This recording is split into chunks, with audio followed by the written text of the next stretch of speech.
खुल्ला ठाउँमा पिसाब गर्नुको त मजै बेग्लै छ भन्नुहुन्छ तपाईँ। अनि तपाईँको सिभिक सेन्स कहाँ छ? थन्काइसक्नुभयो। जबसम्म हामीलाई कसैले हेरिरहेको छैन अथवा नोटिस गरिरहेको छैन भन्ने लाग्छ नि, त्यतिखेर हाम्रो सिभिक सेन्स हामीले कुनातिर थन्काइसक्छौँ। यही त छ समस्या। कसैलाई पनि आफू गलत छु भन्ने लाग्दैन क्या। कसैले देखिरहेको छैन भन्ने बित्तिकै के हुन्छ, हाम्रो जङ्गली प्रवृत्ति हाम्रो सुरु भइहाल्छ। Civic sense, civic sense, civic sense. Nepali र इन्डियनहरूको कम्पेरिजन यति धेरै आइसक्यो कि सिभिक सेन्समा, नेपालीहरूले भिडियो बनाएको छ इन्डियनहरूको। बनाऊ, समस्या छैन। जहाँनिर प्रब्लम छ सिकाऊ नजानेकोहरूलाई। पहिलो कुरो चाहिँ हामीले बुझ्नु पऱ्यो कि सिभिक सेन्स भनेको के हो। सिभिक सेन्स भनेको चाहिँ, सिभिक भनेको जनता, सेन्स भनेको सभ्यता अथवा अलिकति बुद्धि। सिभिक सेन्स भनेको चाहिँ समाजमा रहनको लागि अथवा समाजमा रहने सही तरिका हो। यसको कुनै हार्ड एन्ड फास्ट रुल छैन। 2+2=4 छैन यहाँनिर। यो यस्तो नियम हो जुन कतै पनि लेखिएको छैन, तर मान्छेहरूले के गर्छ, यसलाई फलो गर्छ अथवा फलो गर्नुपर्छ। यो एउटा जिउने तरिका हो जसले हामीलाई जङ्गलीबाट अलिकति सभ्य र समाजमा बस्न लायक बनाउँछ। सिभिक सेन्स यस्तो कुरा हो जुन कुरा तपाईँले गर्दाखेरि चाहिँ रिस उठ्छ, तर तपाईँले चाहिँ जानी नजानी यस्तो कामहरू गर्नुहुन्छ जसको कारणले चाहिँ अरूलाई गाह्रो साह्रो परिरहेको हुन्छ। उदाहरणको लागि भन्ने हो भने, कतै शान्त ठाउँतिर तपाईँ घुम्न जानुहुन्छ भने तपाईँले देख्न सक्नुहुन्छ धेरैजनाहरू कतै गीत गाएर नाचिरहेको हुन्छ, कसैले स्पिकर बजाइरहेको हुन्छ। तर त्यस्तो पिसफुल ठाउँमा गीत बजाउनु पर्ने कुनै जरुरी त छैन होला। उनीहरूलाई रमाइलो गर्नु मन छ, गीतै सुन्नु मन छ भने कानमा इयरफोन लगाएर सुन्दा हुन्छ। तर हामीले चाहिँ इन्डियनसँग कम्पेरिजन गर्छौँ, भारतीय मान्छेहरूसँग कम्पेरिजन गर्छौँ।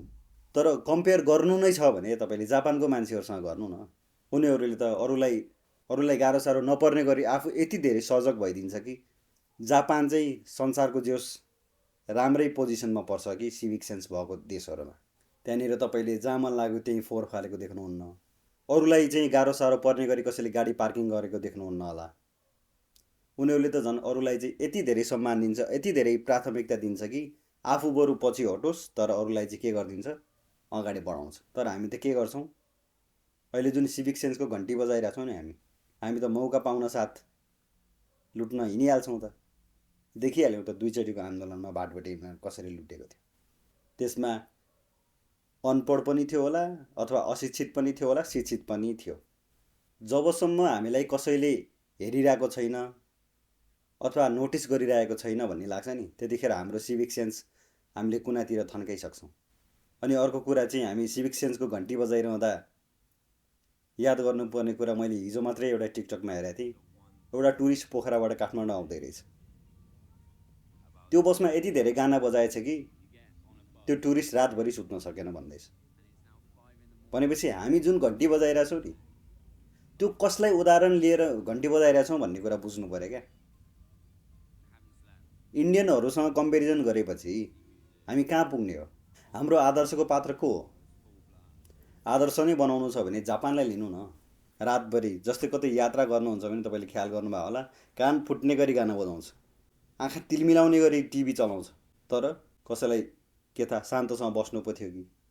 तर हामीले अरूको वास्ता गर्दैनौँ। एकजनालाई गाना सुन्नु छ भने गाडीमा भएको सबैजना गाना सुन, एकजनालाई मुभी गीत हेर्नु छ टिभीमा भने सबैजना हेर। त्यसरी सिभिक सेन्सले काम गर्दैन। कसैले मलाई डिस्टर्ब नगरोस्, मसँग कुरा नगरोस् भन्ने पनि त उसको इच्छा हुनसक्छ नि।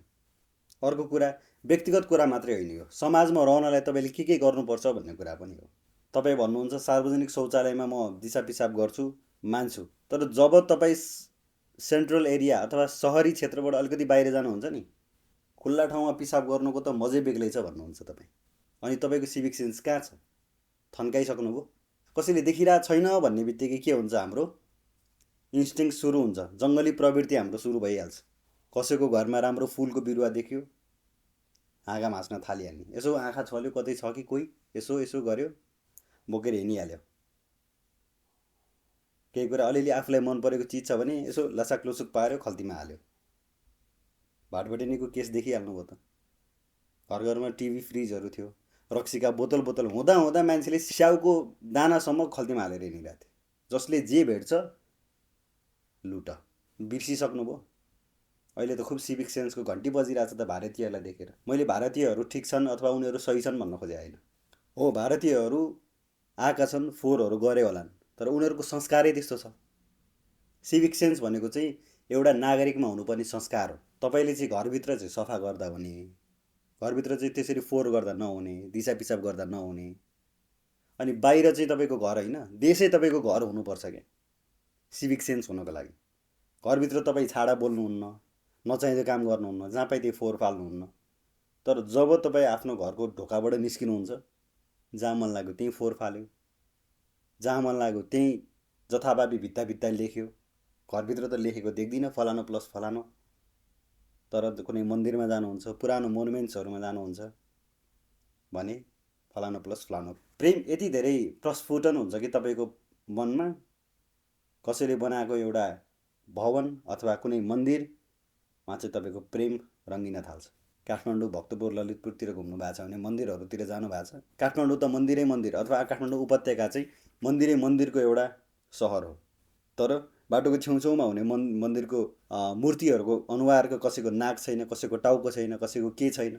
त्यसैले देखाउँछ कि हाम्रो देशको नागरिकहरूको अथवा हाम्रो देशमा सिभिक सेन्स कस्तो छ भनेर। विदेशीहरूले के हेरिरहेको हुन्छ? हो, हामीलाई त एकै ठाउँमा बसिरहँदाखेरि बानी भइसक्यो। तपाईँ पहिलोचोटि इन्डिया जानुहुन्छ भने गनाउँछ, तर तपाईँ एक हप्ता बस्नुहोस्, तपाईँलाई त्यो स्मेल आउनु बन्द हुन्छ। त्यो हामी हेबिचुअल भयो, बानी परेको हामीलाई। तर हामीलाई बानी पर्यो भन्दैमा त्यो गन्ध त्यहाँ छैन भन्ने त होइन होला नि त। हो, हामीले टाउको नभएको मूर्तिहरू धेरै देखिसक्यौँ, अब बानी भइसक्यो यो यस्तै नै हो भनेर। तर विदेशबाट आएको मान्छेलाई त त्यो सग्लै हेर्नु मन थियो होला नि त। अनि त्यो टुटे फुटेको देखेपछि उसले के सोध्छ होला, तपाईँ आफै विचार गर्नु। सिभिक सेन्सको संस्कार हामीसँग सानैदेखि हुनुपर्छ। The first dustbin is your pocket भन्ने कुरा चाहिँ हामीले सानैदेखि पढाउन र बुझाउन सक्नुपर्छ। तपाईँको पहिलो डस्टबिन भनेको तपाईँको पकेट हुनुपर्छ। फोहोर फ्याल्दा पनि तपाईँले कुहिने र नकुहिने छुट्याएर फालिदिनुपर्छ। अनि अलिकति घुम्ने जस्तो ठाउँ छ भने त्यहाँनिर गयो, गुराँस फुल्याएको छ भने गुराँसका हाँगा भाँचेर ल्यायो, फलफुलको बोट छ भने ढुङ्गा हान्न थालिहाल्यो, अनि बियरका बोतल जहाँ मन लाग्यो त्यहीँ फाल्यो। अनि अर्को कुरा चाहिँ कलेज पढ्दै गरेको युथहरू, उनीहरूलाई पनि हामीले संस्कार सिकाउन सकेका छैन। र जहाँनिर ठुलो ठुलो फुटपाथै बनाइरहेछ तिम्रो लागि हिँड्नलाई, फुटपाथ छोडेर सडकबाट हिँड्नुपर्ने जरुरी के छ? अचम्म लाग्छ मलाई मान्छेको थट प्रोसेस देख्दा पनि, के इन्स्टिङले काम गरिरहेछ अचम्म लाग्छ। अनि यस्तो यस्तो कुराहरू हामीले सो गर्छौँ, तर हामीले घन्टी चाहिँ फेरि सिभिक सेन्स इन्डियनको छैन भन्छौँ। आदर्श पनि सही ठाउँमा लिउँ क्या। आदर्श कसलाई लिएर हिँडिरहेछौँ भन्दाखेरि भारतको हो। हामीले थाहा पाइसकेको त इन्डियनहरूको सिभिक सेन्स धेरै राम्रो छैन, नेपालीहरूको पनि धेरै फरक छैन इन्डियनहरूभन्दा। उनीहरू 20 छन् भने हामी 19 छौँ, तर हामीले पनि सिक्नुपर्ने कुरा अथाह छ। अनि हामीलाई घर बनाउनु पर्यो भने पनि बाटैमा इट्टाहरू झार्यो, सिमेन्टहरू झार्यो, अब बाटो पैदल हिँड्नेलाई गाह्रो छ छैन, हामीले मतलबै राख्दैनौँ। भन्यो भने पनि अझै बरु दादागिरी देखाउन चाहिँ हामी तयार हुन्छौँ, तर हामी चाहिँ के गर्दैनौँ त चेन्ज हुनेवाला छैनौँ। चेन्ज हुन हामी तयारै छैनौँ। हामीलाई चाहिँ के गर्न मन छ?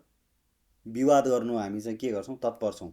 किनभने कसैलाई पनि आफू गलत छु भन्ने लाग्दैन क्या, कसैलाई पनि लाग्दैन। न तपाईँलाई लाग्छ न मलाई लाग्छ। मैले यो भिडियो बनाउँदै गर्दाखेरि, मैले रिसर्च गर्दै गर्दाखेरि कतिपय कुराहरू मसँग पनि सिभिक सेन्स छैन भन्ने कुरा थाहा पाएँ। म चाहिँ सिभिक सेन्सले भरिपूर्ण छु, अरू छैनन् भनेर यो भिडियो बनाएको होइन। यो भिडियो किन बनाएको भने म अलिअलि रिसर्च गर्ने मान्छे, अलिअलि चाहिँ सिक्न खोज्ने मान्छेलाई त मलाई थाहा रहन्छ भने धेरैजनालाई त थाहा नहुन सक्ने चान्सेसहरू आइछ। किनभने मलाई थाहा नहुँदैमा अरूलाई पनि थाहा छैन, मलाई थाहा छ भन्दैमा अरूलाई पनि थाहा छ भन्न खोजेको चाहिँ होइन। सिक्न पर्ने कुराहरू धेरै छन्। सिक्दैमा अथवा आफ्नो केही थटहरू अथवा हामीले केही कुरा गरिरहेको कामहरू चाहिँ गलत रहेछ है, यसलाई अलिकति चेन्जेस गर्यो भने चाहिँ बेटर हुन्छ है भन्ने खालको चाहिँ थटहरू आओस् भनेर चाहिँ मैले यो भिडियो बनाएको। म जान्ने भएर मलाई चाहिँ सबै कुरा सिभिक सेन्सको थाहा छ भनेर बनाएको चाहिँ होइन। मैले केही समय अगाडि एउटा जापानको इक्जाम्पल दिएको थिएँ, उनीहरू सिभिक सेन्समा राम्रो छ भनेर। उनीहरू एकाएक सिभिक सेन्समा राम्रो भयो होइन, उनीहरूलाई सानैदेखि चाहिँ उनीहरूको अपब्रिङ्गिङ त्यसरी भयो, हुर्काइ नै त्यसरी भयो। तपाईँले हेर्नुहुन्छ भने जापानको स्कुलमा चाहिँ कुनै पनि सफाइ गर्ने कर्मचारी आउँदैन। त्यो स्कुलमा आफ्नो कक्षाको सफाइ त्यहीँको स्टुडेन्टले गर्छ। उनीहरूलाई सफा गर्न सिकाउन खोजे होइन, उनीहरूलाई संस्कार सिकाउन खोजे हो त्यहाँ। त्यो भएपछि के हुन्छ, सानैदेखि नै त्यसरी सफा गर्दै आएको मान्छेले चाहिँ भोलि के गर्न सक्दैन, कतै गएर फोहोर गर्न सक्दैन। किनकि उसको अन्तरात्मामा घुसिसक्यो कि फोहोर गर्नु हुँदैन। तपाईँले अहिले वर्ल्ड कपमा पनि देख्नुभयो होला अस्ति, जापानका फ्यान्सहरूले स्टेडियम पुरै सफा गरिरहेको भिडियो आएको थियो। अघिल्ला वर्षको वर्ल्ड कपहरूमा पनि सेम केसेस थियो, न्युज बनिरहेको थियो। आफूले गरेको फोहोर उठाउनु त्यति ठुलो कुरा त होइन नि, तर ग्लोबल न्युज किन बनिरहेछ भन्दाखेरि हामीमा त्यो संस्कार छैन। त्यहाँ त अनि काम गर्ने मान्छे थियो होला त नि, के उठाएर बसिरहेको। हाम्रो त्यस्तो सोचाइ छ। हामीले फोहोर गर्ने तर उठाउन चाहिँ अरू कोही आउनुपर्छ भन्ने सोचाइ छ हाम्रो। नेपालमा चाहिँ सिङ्गापुरको कन्सेप्टलाई चाहिँ इम्प्लिमेन्ट गर्नुपर्छ। सिङ्गापुर सहर फाइनको सहर हो अरे। फाइन भनेको जरिवानाको सहर। जहाँनिर तपाईँ मिस्टेक गर्नुहुन्छ यति धेरै जरिवाना तपाईँले तिर्नुपर्छ कि तपाईँ नसुध्रिकन तपाईँले सुखै पाउनुहुन्न। यो देशमा थुक्ने र फोहोर गर्नेलाई यति धेरै जरिवाना छ कि त्यो थुक्ने र फोहोर गर्ने आँटै आउँदैन।